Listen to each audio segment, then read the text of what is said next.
जय हिंद दोस्तों।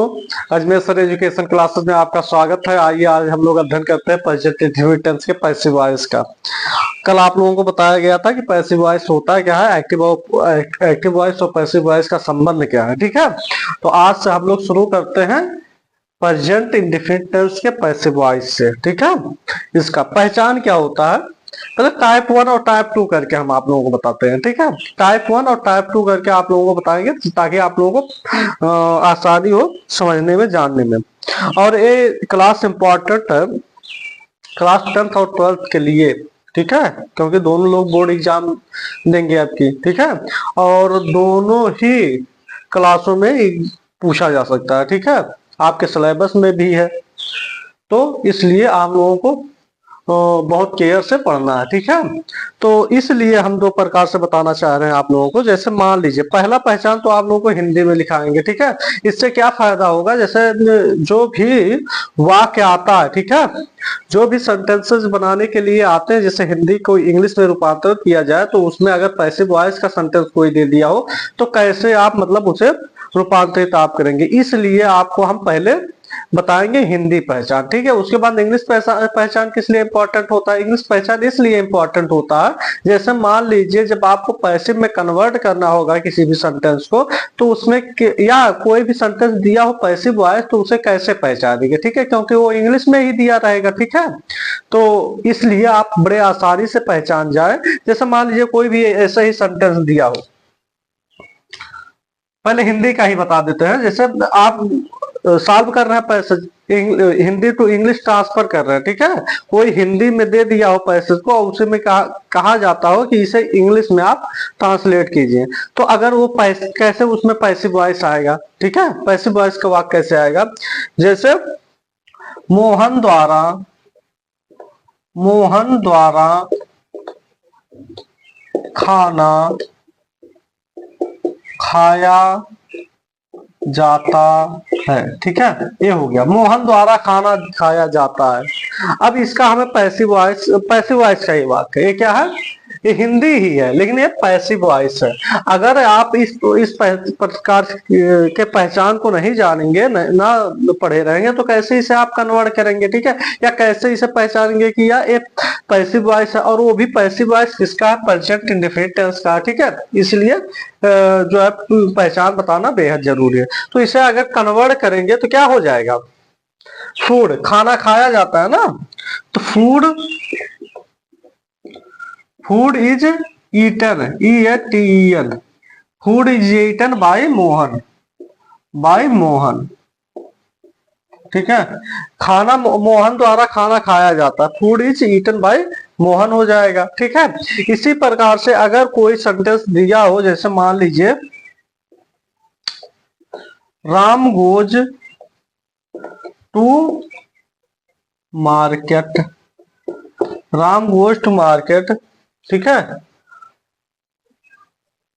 और एक सेंटेंस और लिख देते हैं, I read my book.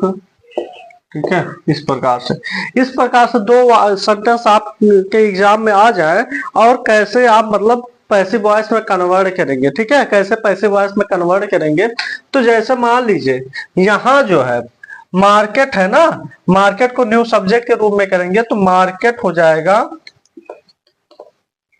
Market. उसके बाद इसके साथ हेल्पिंग वर्ब इज आ जाएगा, मार्केट इज। अब गोज का क्या हो जाएगा, गान बाय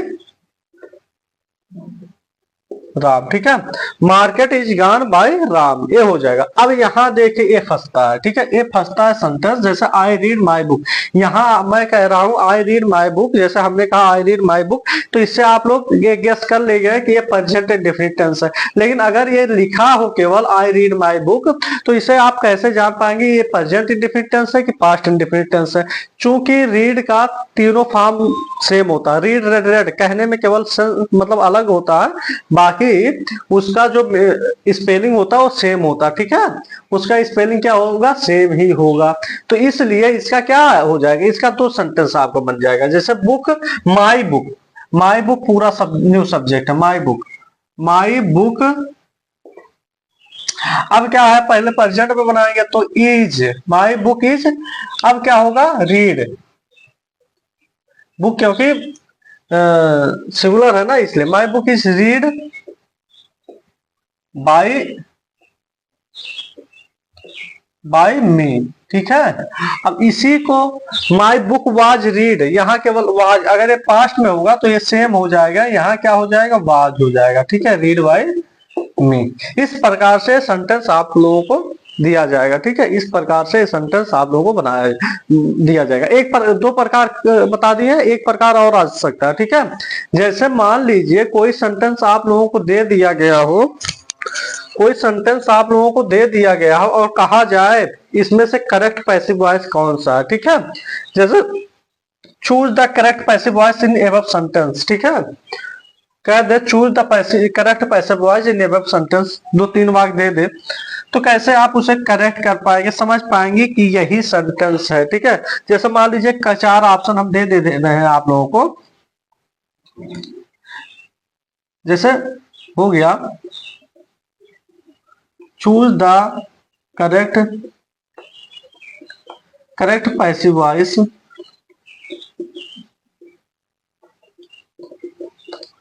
इन एबव सेंटेंसेज, ठीक है, या इन फॉलोइंग सेंटेंसेज। पहला दे दिया है, जैसे मान लीजिए पहला सेंटेंस हो गया आई रीड माई बुक, ठीक है। दूसरा हो गया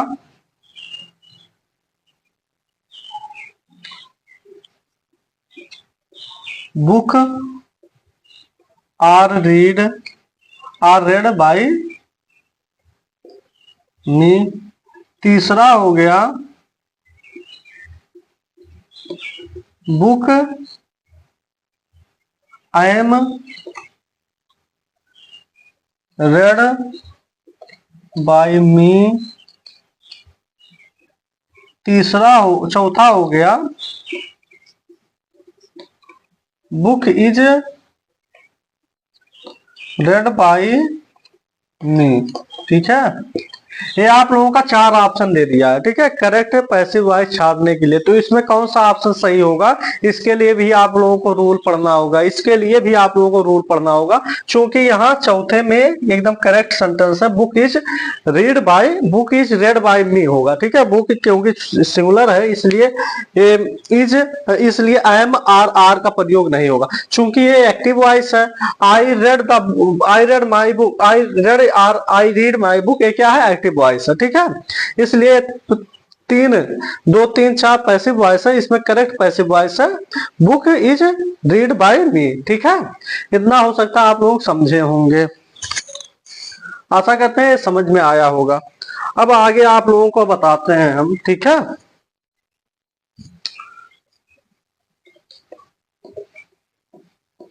आगे अब पहचान आप लोग जान लीजिए, ठीक है। पहले हिंदी में पहचान जाने, उसके बाद इंग्लिश में।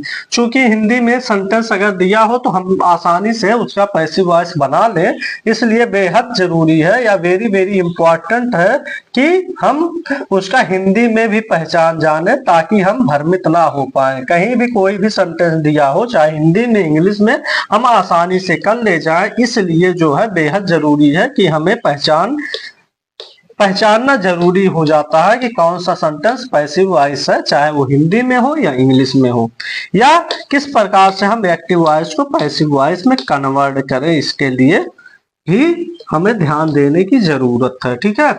हमें क्या करना है, ध्यान देने की जरूरत है। चूंकि आप लोग जान चुके हैं पहले जो है मतलब ऑप्शनल बड़ा कम आता था, लेकिन अब जो है देखिए इंटर में, हाई स्कूल में कुछ क्वेश्चन ऑप्शनल भी आते हैं। तो इसमें हो भी सकता है कि आपके ऑप्शनल में पैसिव वॉइस भी दे दे और सब चीजें दे दे, ठीक है, ताकि आप लोग आसानी से कर लें, कोई भी दिक्कत ना हो।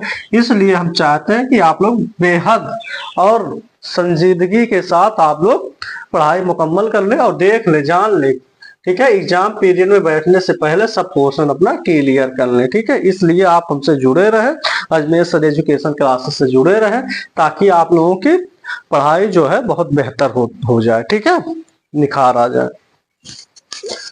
ठीक है, पहचान हम लोग देखते हैं। पहचान क्या होता है? जिस भी हिंदी वाक्य के अंत में, ठीक है, जिस भी हिंदी वाक्य के अंत में आ जाता है, ई जाती है, ए जाते हैं, पाया जाता है, वह वाक्य प्रेजेंट इंडेफिनिट टेंस के पैसिव वॉइस का होता है। ठीक है, प्रेजेंट इंडेफिनिट टेंस के पैसिव वॉइस का होता है। तो पेशेंस के साथ ये लिखिए जिस, ठीक है, जिस भी हिंदी वाक्य के अंत में आ जाता है, कामा ई जाती है, कामा ए जाते हैं, हो तथा द्वारा भी दिया गया हो, वह वाक्य प्रेजेंट इंडेफिनिट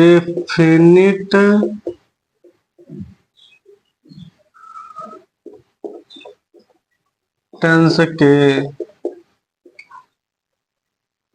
पैसिव वॉइस का होता है। ठीक है, अब आप लोग एक बार और मेमोराइज कर लीजिए। जिस भी हिंदी वाक्य के अंत में आ जाता है, ई जाती है, ए जाते हैं, हो तथा द्वारा भी दिया गया हो, वह वाक्य प्रेजेंट इंडेफिनिट टेंस के पैसिव वॉइस का होता है। ठीक है, प्रेजेंट इंडेफिनिट टेंस के पैसिव वॉइस का वो वाक्य होता है। अब देखिए,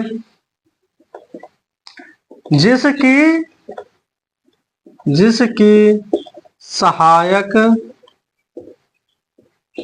क्रिया या हेल्पिंग वर्ब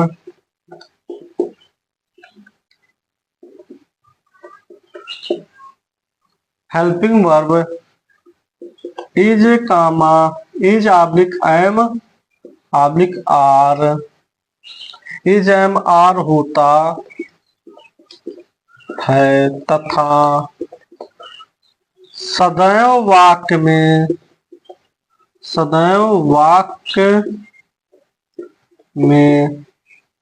वर्ब का थर्ड फॉर्म प्रयोग किया जाता है। थर्ड फॉर्म ऑफ वर्ब प्रयोग किया जाता है। वाक्य में थर्ड फॉर्म ऑफ वर्ब या वर्ब का थर्ड फॉर्म प्रयोग किया जाता है, प्रयोग किया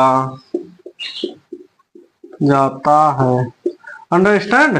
इतना आप लोग नोट डाउन करें, और ये बेहद इंपॉर्टेंट है कि आप लोग इसे जानते रहें। ठीक है, इसे जानते रहें। चलिए, अब इसी पे हम एग्जाम्पल बता देते हैं एक दो। एग्जाम्पल के पहले आप जान लीजिए किसके साथ एम का लगेगा, किसके साथ आर का, किसके साथ इज का प्रयोग हुआ। जैसे आई के साथ हेल्पिंग वर्ब आई एम का प्रयोग होगा। ठीक है, आई के साथ हेल्पिंग वर्ब क्या होगा? आई एम का प्रयोग होगा। ठीक है, आई के साथ आई एम का प्रयोग होगा।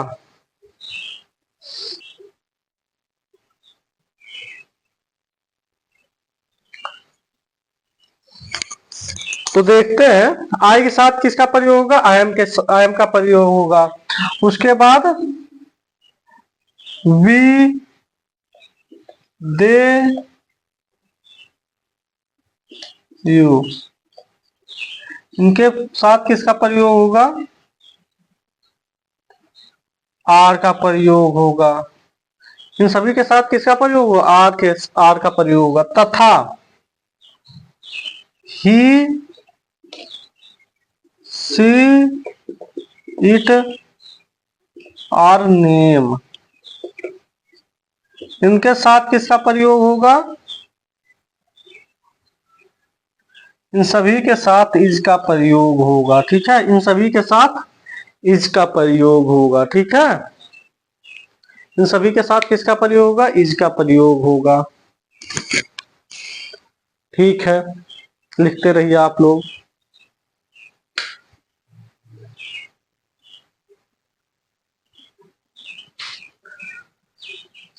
आशा करते हैं इतना समझ में आया होगा आप लोगों को। चलिए ठीक है, अब बताते हैं इस पे वाक्य। ठीक है,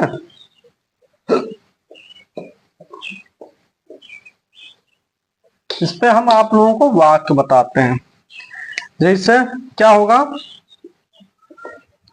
मेरे द्वारा पुस्तक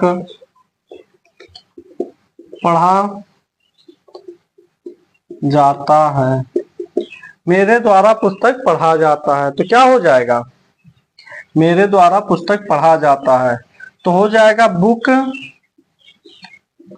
बुक चूंकि सिंगुलर है इसलिए book is read, RED, read by, I का मी हो जाएगा। अब ये हो गया मेरे द्वारा पुस्तक पढ़ा जाता है, मेरे द्वारा पुस्तक पढ़ा जाता है, book is read by me. उसके द्वारा खाना खाया जाता है तो food is eaten by him, उसके द्वारा। ठीक है, इस प्रकार से तमाम वाक्य आप लोग बना सकते हैं। ठीक है, इस प्रकार से तमाम वाक्य आप लोग बना सकते हैं।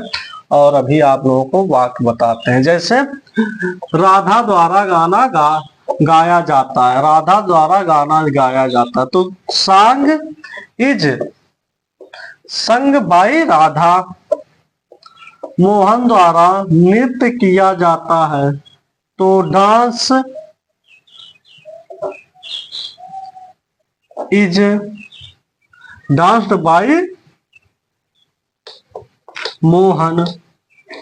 ठीक है, उसके बाद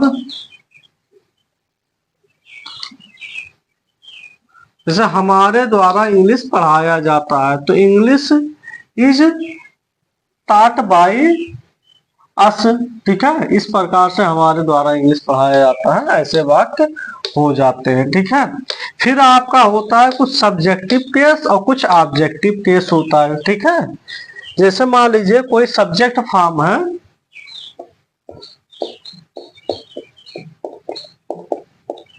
सब्जेक्टिव केस, उसके बाद ऑब्जेक्टिव। सब्जेक्टिव केस जैसे आई हो गया। ठीक है, आई का ऑब्जेक्टिव केस मी होता है। ठीक है, फिर वी का अस होता है, दे का देम होता है, ही का हिम होता है, उसके बाद सी का हर होता है, इट का इट्स होता है। ठीक है, या इट ही होता है, आई वी दे यू, यू का यू ही होता है। ठीक है, यू का ऑब्जेक्टिव केस यू ही होता है। इसे भी आप लोग नोट डाउन कर लें, इसे भी क्या कर लें, नोट डाउन आप लोग कर लें। ठीक है, अब जैसे मान लीजिए हिंदी में ही वाक्य दिया गया हो, मोहन द्वारा चाय पिया जाता है तो क्या हो जाएगा, tea, tea is take, take to taken होता है ना, टेकन बाय मोहन। ठीक है, tea is taken by Mohan हो जाएगा। समझ गए आप लोग। चलिए इसे अब इरेज डाउन कर दिया जाए, इरेज कर दिया जाए, फिर आगे आप लोगों को बताते हैं कि अगर इंग्लिश वाक्य हो तो कैसे हम लोग पहचानते हैं। ठीक है, इंग्लिश वाक्य को कैसे पहचानते हैं।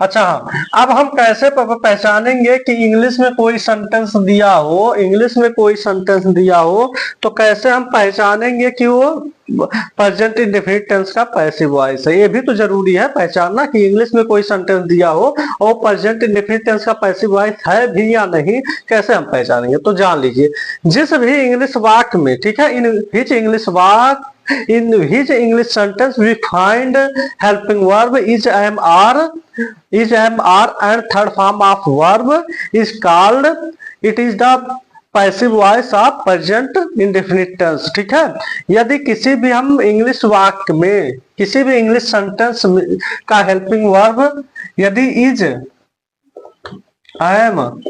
आर पाते हैं, हम किसी भी इंग्लिश सेंटेंस के हेल्पिंग वर्ब में इज एम आर हम पाते हैं तथा वर्ब का थर्ड फॉर्म उसमें दिया गया हो, थर्ड फॉर्म ऑफ वर्ब दिया गया हो, ठीक है, थर्ड फॉर्म ऑफ वर्ब दिया गया हो और बाई के साथ डिनोट किया गया हो न्यू सब्जेक्ट को, न्यू ऑब्जेक्ट को, आई एम सॉरी, अब बाई ना भी दिया हो, इतना पाया जाता हो तो हम कह सकते हैं कि ये प्रेजेंट इंडेफिनिट टेंस के पैसिव वॉइस का वाक्य है।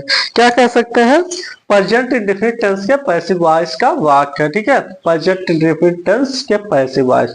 अब क्या आप लोगों को हम कहें, जिस भी इंग्लिश सेंटेंस में, किसी भी इंग्लिश सेंटेंस में हम यदि helping verb is M R में से कोई एक पाते हैं और वर्ब के थर्ड फॉर्म को पाते हैं, वर्ब के कौन से फॉर्म को? थर्ड फॉर्म को पाते हैं, तो हम आसानी के साथ कह सकते हैं कि ये प्रेजेंट इंडेफिनिट टेंस के पैसिव वॉइस का वाक्य है, प्रेजेंट इंडेफिनिट टेंस के पैसिव वॉइस का वाक्य है। ठीक है, इतना समझ पाए?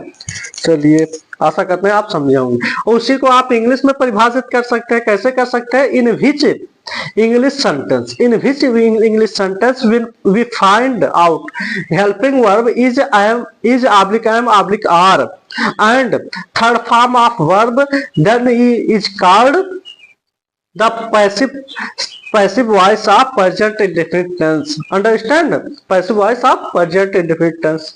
अब जैसे आप लोगों को हम समझाते हैं एग्जाम्पल के साथ। एग्जाम्पल में जैसे दे दिया गया हो कि हरी, एग्जाम्पल में क्या दिया गया हो कि बस्ती इज गॉन बाय हिम। ठीक है, बस्ती इज गॉन बाय हिम। अब बस्ती इज गॉन बाय हिम में क्या पाए हम? हेल्पिंग वर्ब इज पा गए, उसके बाद थर्ड फॉर्म ऑफ वर्ब पा गए। ठीक है, थर्ड फॉर्म ऑफ वर्ब पा गए, प्लस बाय तो है ये। ठीक है, ये सिंबल क्या हो जाता है कि हम बस्ती गए थे। ठीक है, तो क्या होगा कि हमारे द्वारा बस्ती जाया जाता है, इसका हिंदी सेंटेंस हमारे द्वारा बस्ती जाया जाता है होगा। ठीक है, तो इतना पा गए तो हम जान गए कि ये प्रेजेंट इंडेफिनिट टेंस के पैसिव वॉइस का है, प्रेजेंट इंडेफिनिट टेंस के वाक्य पैसिव वॉइस का है। और यही यदि हम देखें, क्या देखें? जैसे देखें हम कि बस्ती is gone by him with his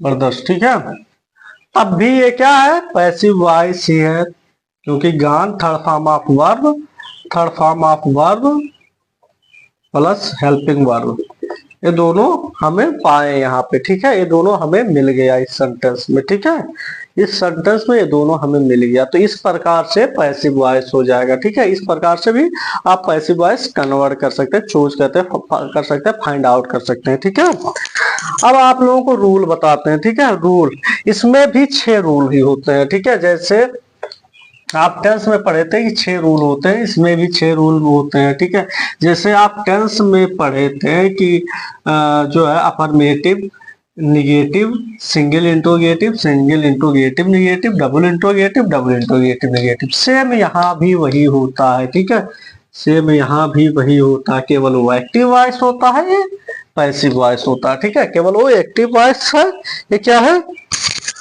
passive voice है, ठीक है। चलिए, रूल पहला क्या होता है। अब यहां थोड़ा ये हो जाता है कि new subject plus is oblique M oblique are plus third form of verb, ठीक है, plus third form of verb plus object plus third form of verb plus by plus object, ठीक है। प्लस ऑब्जेक्ट के बाद क्या होगा, plus ETC plus full stop, ठीक है। ये आपका, और ऑब्जेक्ट कैसा होगा, ऑब्जेक्ट न्यू ऑब्जेक्ट होगा, ठीक है। ऑब्जेक्ट ये भी क्या होगा, न्यू ऑब्जेक्ट, जैसे न्यू सब्जेक्ट वैसे न्यू ऑब्जेक्ट, ठीक है। Plus ETC plus full stop, ठीक है। रूल सेकंड में आप लोग क्या देखेंगे कि new subject plus is M R में से एक रहेगा प्लस नॉट हो जाएगा, ठीक है, plus third form of verb हो जाएगा। प्लस क्या होगा, थर्ड फॉर्म ऑफ वर्ब के बाद हो जाएगा न्यू ऑब्जेक्ट प्लस क्या हो जाएगा, ईटीसी प्लस फुल स्टॉप, ठीक है। यानी आपका new subject plus is M are plus not plus third form of verb plus by, अच्छा हाँ बाई बोल जा रहे हैं, ठीक है, अभी हम कह रहे हैं। यहाँ देखिए third form of verb plus by plus new object plus ETC plus full stop, ठीक है। अब रूल थर्ड क्या कहेगा देख लीजिए। रूल थर्ड कहता है कि इज एम या आर में से कोई एक हो प्लस न्यू सब्जेक्ट हो plus third form of verb हो प्लस बाई हो प्लस न्यू ऑब्जेक्ट हो plus ETC plus question mark हो, ठीक है। रूल फोर्थ क्या कहता है देखते चलिए। रूल फोर्थ कहता है is oblique M oblique are में से कोई एक हो प्लस न्यू सब्जेक्ट हो प्लस नॉट हो plus third form of verb हो, ठीक है, यानी वर्ब का थर्ड फॉर्म हो प्लस बाई हो प्लस न्यू ऑब्जेक्ट हो प्लस ईटीसी हो प्लस क्वेश्चन मार्क हो, ठीक है। उसके बाद फोर्थ रूल आपका कहता है, फोर्थ रूल क्या कहता है, फोर्थ रूल तो ये हो गया, ठीक है। फिफ्थ रूल क्या कहता है, फिफ्थ रूल कहता है डब्ल्यू ऑब्लिक एच हो plus is oblique M oblique are हो प्लस क्या है न्यू सब्जेक्ट हो प्लस क्या हो थर्ड फॉर्म ऑफ वर्ब हो प्लस क्या हो वाई हो प्लस न्यू ऑब्जेक्ट हो प्लस ईटीसी हो प्लस क्वेश्चन मार्क हो। यानी फिर रूल छठा क्या कहता है आपका, रूल छठा कहता है यानी सिक्स्थ रूल कहता है डब्ल्यू ऑब्लिक एच हो प्लस क्या हो is oblique M oblique are हो प्लस क्या हो न्यू सब्जेक्ट हो प्लस नॉट हो plus third form of verb हो प्लस बाई हो प्लस न्यू ऑब्जेक्ट हो प्लस ईटीसी हो प्लस क्वेश्चन मार्क, ठीक है। तो आपका रूल पहला क्या कह रहा है, रूल पहला समझते चाहे न्यू सब्जेक्ट हो प्लस इज एम आर हो plus third form of verb plus by plus new object plus ETC plus full stop हो। रूल सेकंड क्या है, न्यू सब्जेक्ट हो प्लस इज एम आर हो प्लस नॉट हो plus third form of verb हो plus by हो plus new object हो plus ETC plus question plus full stop हो। थर्ड रूल कहता है इज एम आर में से कोई हो प्लस न्यू सब्जेक्ट हो प्लस वर्ब का थर्ड फॉर्म हो प्लस बाई हो प्लस न्यू ऑब्जेक्ट हो प्लस ईटीसी हो प्लस क्वेश्चन मार्क हो, ठीक है। फिर आपका फोर्थ क्या कहता है, फोर्थ रूल कहता है is oblique M oblique are plus new subject plus not plus third form of verb plus object plus new plus third form of verb plus by plus new object plus ETC plus question mark हो। Rule fifth आपका कहता है W oblique H हो plus is M R में से कोई एक हो प्लस न्यू सब्जेक्ट हो प्लस वर्ब का थर्ड फॉर्म हो प्लस बाय हो प्लस न्यू ऑब्जेक्ट हो plus ETC plus question mark हो। रूल फिफ्थ सिक्स कहता है आपसे कि डब्ल्यू ऑब्लिक एच में से कोई एक हो प्लस इज एम आर में से कोई एक हो प्लस न्यू सब्जेक्ट हो प्लस नॉट हो plus third form of verb हो प्लस बाय हो प्लस न्यू ऑब्जेक्ट हो plus ETC plus question mark हो। ठीक है, इस प्रकार से आपका 6 वाक्य कंप्लीट हो गए। ठीक है, 6 सेंटेंस आप 6 रूल आपके कंप्लीट हो गए। ठीक है, 6 रूल नोट डाउन करना है आप लोग।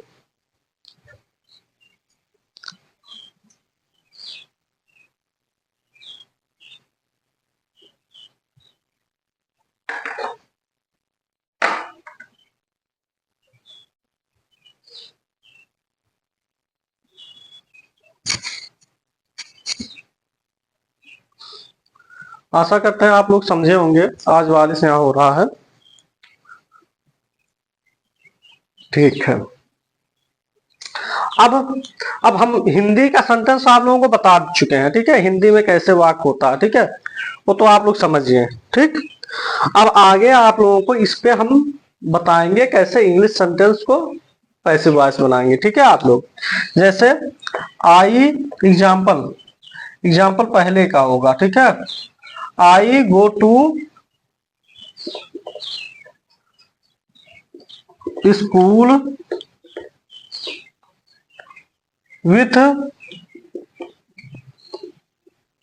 माई ब्रदर। ठीक है, क्या हो जाएगा, अब स्कूल को ले लिया जाएगा। ठीक है, स्कूल को न्यू सब्जेक्ट बनाया जाएगा। स्कूल, स्कूल, अब देखिए यहाँ स्कूल सिंगुलर है तो यहाँ इज लगेगा, स्कूल इज। फिर क्या हो जाएगा, देखिए लाइट गई,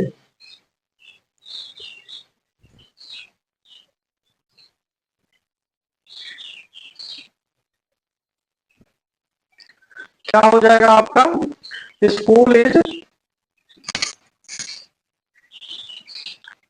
अब गो का क्या हो जाएगा, गान। अब आई सब्जेक्टिव केस में है, ऑब्जेक्टिव केस आई का क्या होगा, मी हो जाएगा। ठीक है, तो स्कूल इज गॉन। अब देखिए यहाँ बाई का भी प्रयोग होगा। ठीक है, ये ऐसे ही नहीं लगा दिया जाएगा, by plus new object, by के साथ बाई मी। ठीक है, तो स्कूल इज गॉन बाई मी, फिर क्या होगा, with my brother, with my brother. ठीक है, ये आपका सेंटेंस हो गया। ठीक है, ये आपका पहला सेंटेंस कंप्लीट हो गया। अब इसी पे सेकंड रूल पे बताना है, तो सेकंड रूल का कैसा होगा। ठीक है, सेकंड रूल का वाक्य किस प्रकार से होगा ये देखना है आपको। ठीक है, अब जैसे मान लीजिए we we do not block the fruit.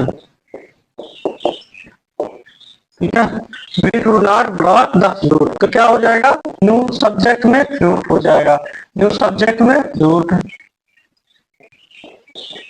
Fruit, fruit के साथ helping verb is, fruit is not हो जाएगा। I am sorry, we do not bring होगा, यहाँ block third form of verb लिख दिए हैं आप लोग, भी नहीं करेक्शन करवाते हैं। We do not bring, BRING bring होगा। ठीक है, we do not bring the fruit, तो फ्रूट इज नॉट बरात यहाँ होगा, BROUGHT, चूंकि प्रेजेंट इंडेफिनिट टेंस हो जाएगा ना, ये पैसे वैसे, तो फ्रूट इज नॉट बरात बाई, बी का ऑब्जेक्टिव केस अस होगा, बाई अस। ठीक है, फ्रूट इज नॉट बरात बाई अस। अंडरस्टैंड, आशा करते हैं समझे होंगे आप। ठीक है, नोट डाउन कर लें आप। अब थर्ड रूल बताते हैं आपको।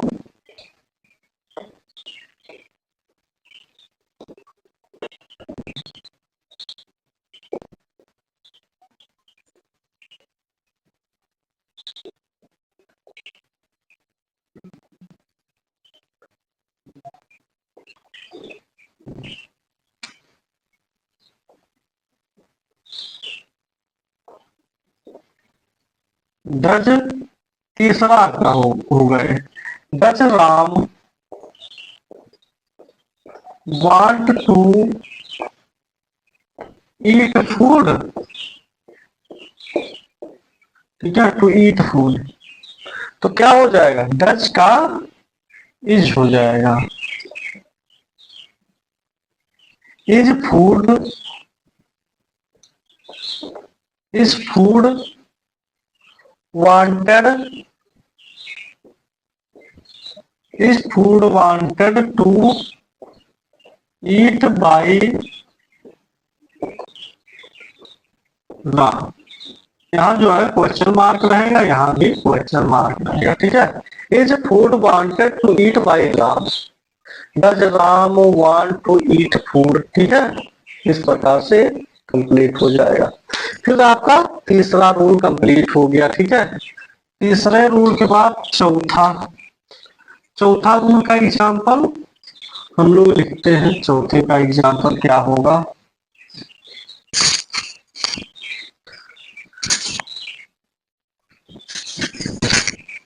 चौथे का एग्जाम्पल हो जाएगा, यहां देखिए, do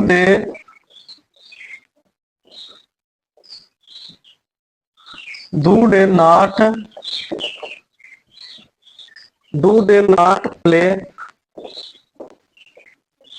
play the cricket with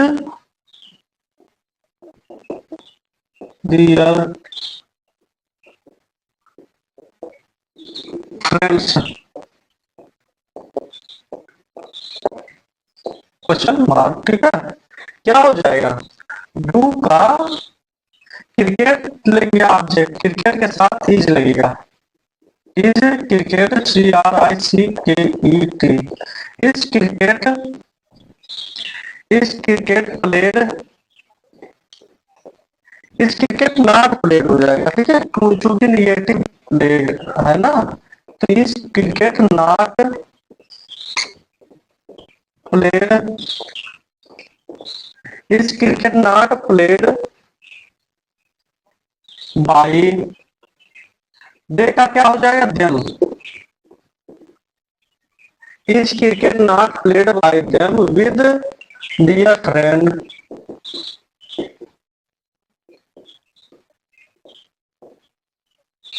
FRIENDS friends, ठीक है।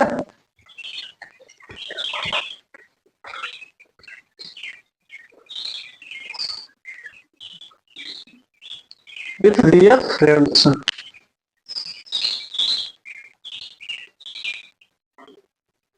ठीक है। नोट डाउन करेगा तब बताते हैं।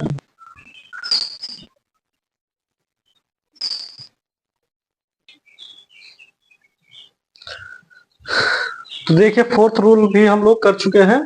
Do there not play the cricket with their friends, क्या हो जाएगा, is not, is cricket not played by them with their friends, ठीक। चलिए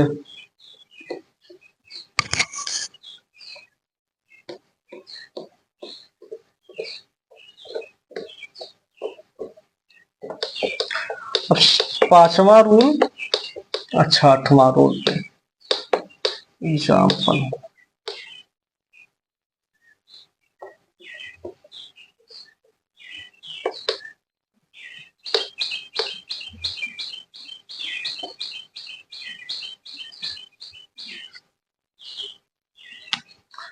पांचवा क्या हो जाएगा,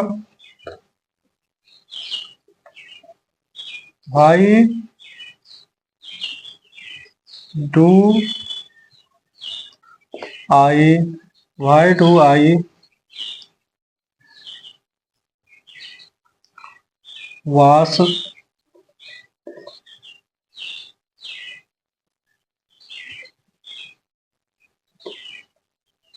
why do I wash the cloth?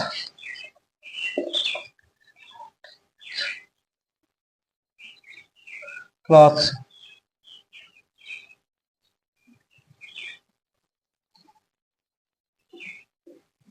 Why do I wash the cloth? क्या हो जाएगा? Why is cloth? Why is cloth is washed by me? By me. छठवा क्या हो जाएगा? Why do I not play the cricket? क्या हो जाएगा? The cricket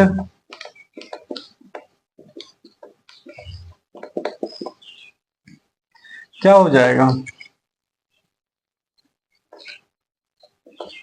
Why is the cricket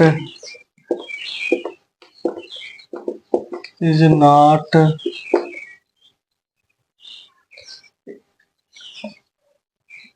Why is the cricket not played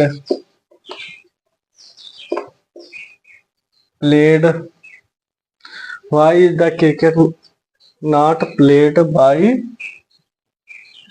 me? By me. ठीक है, इस प्रकार से आपका ये वाक्य बनेगा।